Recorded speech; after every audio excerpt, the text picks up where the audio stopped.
Hello everybody and welcome back to Excel in 5 minutes. Today we learn about the function len.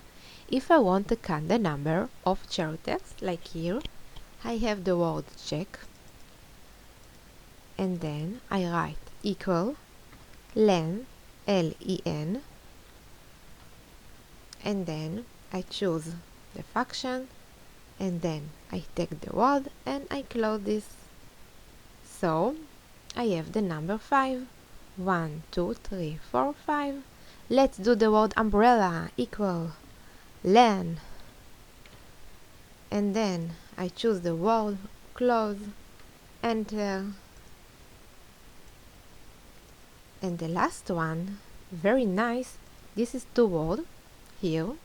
In A7 I write equal len. I choose and I close this and I have the number 9 because it takes me the word and what in between this. So if I change something like here, I remove the nice and then I press on enter, it's update. That's it. Please subscribe after me and have a good day. Bye bye.